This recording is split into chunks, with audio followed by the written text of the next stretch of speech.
నాకు తెలుసండి మీరు నన్ను వదిలిపెట్టరని. నేను ఏ పరిస్థితుల్లో ఉన్నా నన్ను కాపాడుకుంటారని నాకు బాగా తెలుసు. నువ్వు నా భార్యవని నేను నిన్ను కాపాడుకోలేదు. నీ ప్లేస్లో ఏ అమ్మాయి ఉన్నా ఇలాగే సేవ్ చేసేవాణ్ణి. కానీ ఇంత ప్రేమ చూపించుండేవారు కాదు కదా. ప్రేమ అది నా లైఫ్లో నుంచి వెళ్ళిపోయి చాలా రోజులు అయిపోయింది. మరి జాలి చూపించారా? జాగ్రత్త పడ్డాను. అంటే అర్థమేంటి? ఇప్పటికే నా వల్ల నీ మీద నింద పడిందని అందరూ నన్ను విలన్లా చూస్తున్నారు. ఇప్పుడు నీకేదైనా జరిగుంటే నేనే నిన్ను ఏదో చేశానని నన్ను నేరస్తుని చేసేవాళ్ళు. ఆ నేరం నా మీద పడకుండా నిన్ను కాపాడి జాగ్రత్త పడ్డాను, అంతే. అంతేనా? అంతకు మించి నా నుంచి ఏం ఆశించకు. నేనెప్పటికీ ఇంతే, ఇలాగే ఉంటాను. చూడు కృష్ణ, నువ్వు నాకెంత దూరంగా ఉంటే నీకంత మంచిది.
నీకు నీ ఫ్రెండ్ రవికి అక్రమ సంబంధం అంటగట్టింది నీ ఫోటోలు తీసి నాకు స్వయంగా ఇచ్చింది మీ అత్తగారు.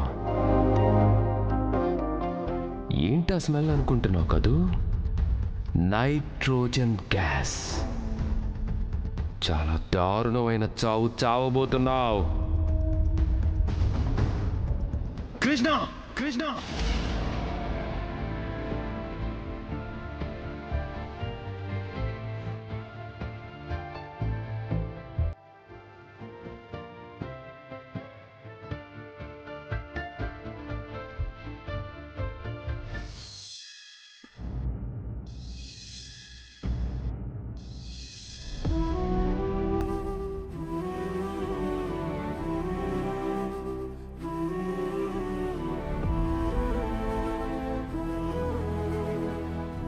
అక్క, ఈ పాలు తీసుకో. ముందు ఈ చీర తీసుకో.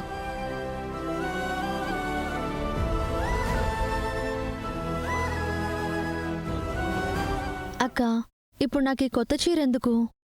ఈరోజు వరలక్ష్మి వ్రతం. నేను కడుపుతో ఉన్నాను కాబట్టి ఆ వ్రతంలో కూర్చోకూడదు. నువ్వు రాధా గారు కూర్చుని వ్రతం చేయండి. ఆశకు కూడా ఓ హద్దుండాలి విష్ణు.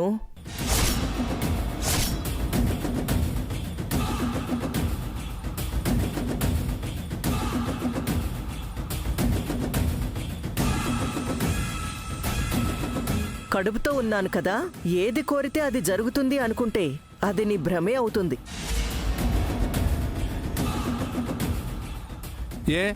ఎందుకు కష్టం?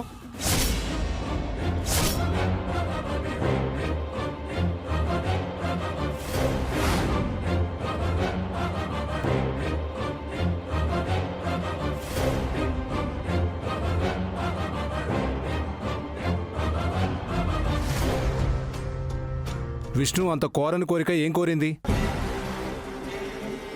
ఈ రోజు కృష్ణారాధలు కలిసి వరలక్ష్మి వ్రతం చెయ్యాలంట బేబీ. అది సాధ్యమయ్యే పనేనా? ఎందుకు సాధ్యం కాదు?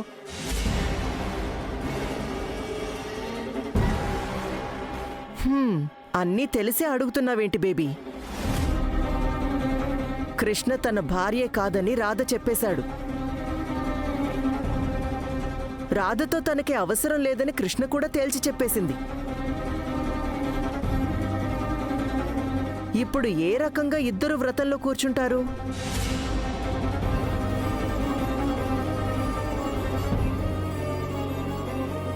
తన ఆత్మాభిమానాన్ని, ఆత్మగౌరవాన్ని చంపుకోవడానికి కృష్ణ సిద్ధపడినా మనసు చంపుకోవడానికి రాధ ఒప్పుకోడు బేబీ. రాధను కృష్ణ ఒప్పిస్తుంది. ఆ నమ్మకం నాకుంది. బేబీ, మీ మామ కోడళ్ల బాండింగ్ బాగానే ఉంది, కానీ దురాశ దుఃఖానికి చేటు. దురాశ స్వార్థం నీకున్నాయేమో, నా ఇద్దరి కోడళ్ళకి లేవు.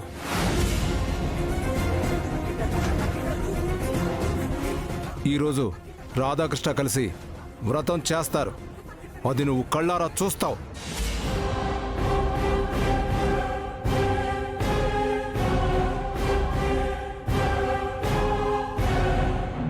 ఏంటి కృష్ణ, మీ మావయ్య గారు నీ మీద అంత కాన్ఫిడెన్స్తో ఉన్నారు? అక్క, నువ్వు వెళ్ళి టిఫిన్ చెయ్యి.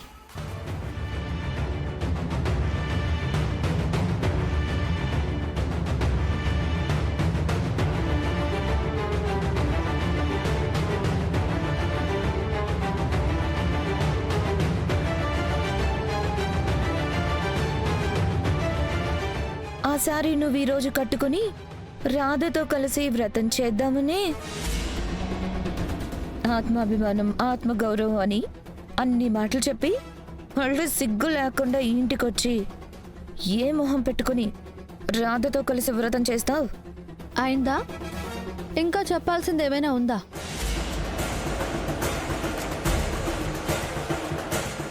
ఏ, నువ్వు చెప్పుకోవాల్సింది ఏమైనా ఉందా? ఒక పచ్చి నిజం ఉంది. ఈ ఇంటి కోడల్ని, నీ కూతురు లాంటి దాన్ని, సాటి ఆడదాన్నని కూడా చూడకుండా నా శీలం మీద నింద వేస్తారా? నా మీద నీచమైన కుట్రలు చేస్తారా? ఇంతేనా మీ బుద్ధి? కుక్కదోక వంకరలాగా ఎప్పటికీ మారరా? నువ్వేం మాట్లాడుతున్నావు కృష్ణ? నీ మీద నేను నింద వేయడమేంటి?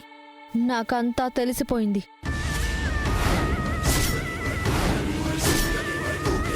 మీరు ఎవరితో కలిసి ఏం చేశారో వాళ్లే నాకంతా చెప్పారు.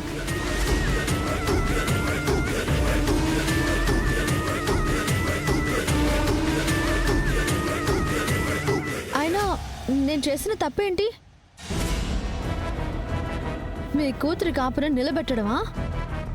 మీ నిజ స్వరూపం తెలిసినా ఈ ఇంట్లో మిమ్మల్ని ఉండనివ్వడమా? దానికి నా మీద పగబడతారా? పాముకి పాలు పోసినా విషమే కక్కుతుంది అన్న సామెత మీకు బాగా వర్తిస్తుంది. అవును, అంతా నేనే చేశాను. అయితే ఏంటి? ఇంట్లో అందరికీ చెప్పేస్తావా? నన్నింట్లో నుంచి బయటికి గెంటించేస్తావా? ఆ పని చేసేదాన్ని అయితే ఎప్పుడో చేసుండేదాన్ని. నేను మీలాంటి దాన్ని కాదు కాబట్టి మీరు ఇంకా ఇక్కడున్నారు. అంటే నీ దయాదాక్షిణ్యం మీద నేను బతుకుతున్నాను అని అంటున్నావా? ఇప్పటిదాకా అనుకోలేదు, కానీ ఇక నుంచి మీరు నా కనుసన్నల్లో బతకాలి. మీరు ఏం చేసినా నా 2 కళ్ళు మీ మీదుంటాయి. నీ కళ్ళు కాకపోతే నా చుట్టూ సీసీ కెమెరాలు పెట్టుకో. నేనేం చెయ్యాలో అది చేసి తీరతాను. అంటే మీరు మారరన్నమాట. నన్ను రాధా గారిని విడదీసే ప్రయత్నంలోనే ఉంటారన్నమాట. అసలు ముందు మీరు కలిసుంటే కదా మిమ్మల్ని విడదీయడానికి. మీరు ఎప్పుడో విడిపోయారు. విడాకులు రాలేదంతే. మేము విడిపోలేదు, ఎప్పటికీ విడిపోం కూడా. మీ కళ్ళ ముందే కలిసి ఉంటాం. ఆ మాట నువ్వు కాదు, రాధ చెప్పాలి. మీరు ఎప్పుడో కలవడం కాదు, ఇప్పుడు నీకు చేతనైతే ఈ రోజు రాధతో కలిసి వ్రతం చెయ్యి. చేస్తాను. రాధ ఒప్పుకుంటాడని అనుకుంటున్నావా? ఒప్పిస్తాను. ఆ చీర కట్టుకున్నంత తేలిక కాదు రాధను ఆకట్టుకోవడం. ఈ చీర కట్టుకుంటాను, నా భర్తని ఆకట్టుకుంటాను. ఆయనతో కలిసి వ్రతం చేస్తాను. అది చూద్దాం. చూడండి.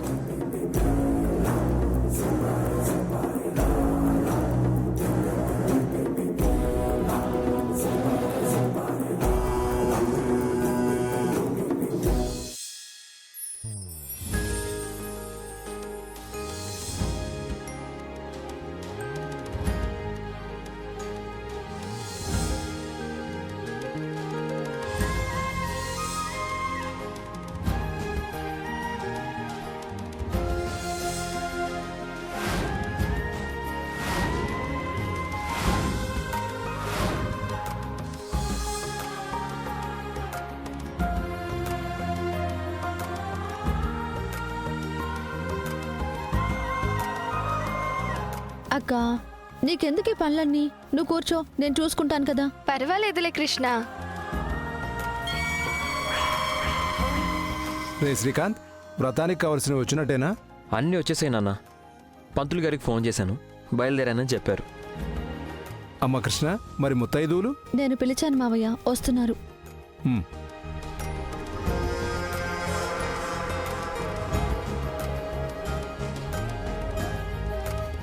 చూసారా మేడం ఎలా ఏర్పాట్లు చేసుకుంటున్నారో? వీళ్ళు ఎంత హడావిడి చేసినా రాధ వ్రతంలో కూర్చోవాలి కదా.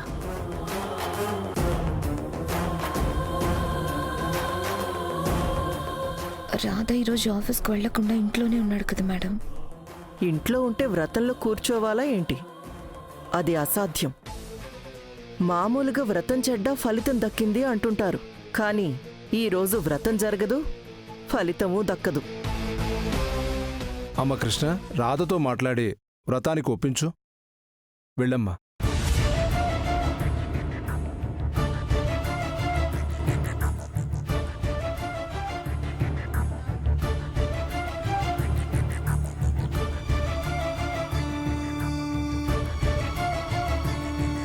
ఏవండి, ఏంటి? వ్రతానికి టైం అవుతుంది. నన్నేం చేయమంటావు? వెళ్ళి రెడీ అవ్వండి. మనం వెళదాం.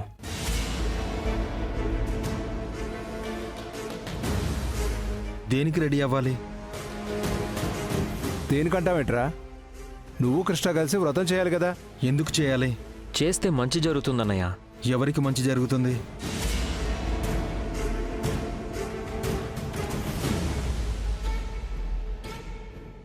అందరికీ రాధా గారు. అవునండి, ఈ ఇంట్లో ఉన్న డిస్టర్బెన్సెస్ అన్నీ పోతాయి. అందరూ ప్రశాంతంగా ఉంటారు. అంటే నేను కూడా ప్రశాంతంగా ఉంటానా? అదే కదరా చెప్తోంది. ఈ వ్రతం కృష్ణ ఒక్కదాని కోసం కాదు, ఇంటిల్లి పాది కోసం, నీకోసం కూడా.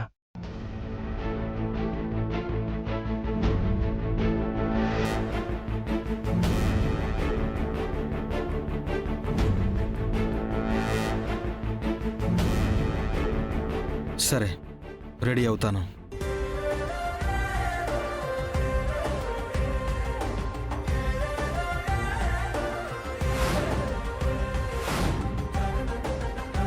చాలా థ్యాంక్స్ అండి. మన గదిలో మీ పట్టుబట్టలున్నాయి, వెళ్ళి వేసుకుని రండి.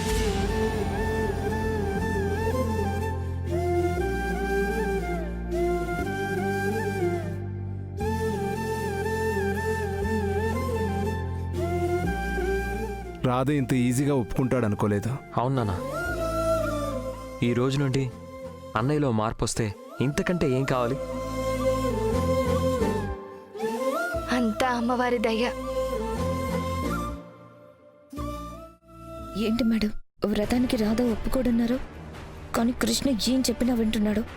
అదే నాకు అర్థం కావట్లేదు. నిన్న కృష్ణనెత్తుకుని ఇంటికి తీసుకొచ్చాడు, ఇప్పుడు వ్రతంలో కూర్చుంటాను అంటున్నాడు. నాకు చాలా ఆశ్చర్యంగా ఉంది. మీరన్నట్టు నిన్న కృష్ణ రాధల మధ్య ఏదో జరిగింది మేడం, దాని రిజల్టే ఇది. రాధ మనసు మారేంతలా నిన్న ఏం జరుగుంటుంది? కృష్ణ అంతలా ఏం మాయ చేసుంటుంది?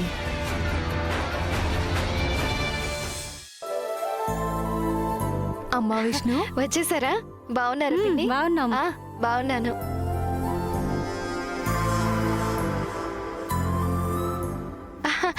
రండి రండి.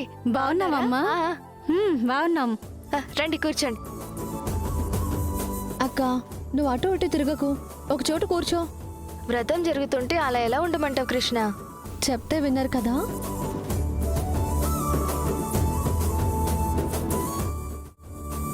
శ్రీకాంత్, పంతులు గారు ఎక్కడా? టైం అవుతుంది. ఫోన్ చేశాను కృష్ణ, దగ్గరలో నమస్కారం ఉన్నానని అండి. చెప్పాడు. నమస్కారం అండి.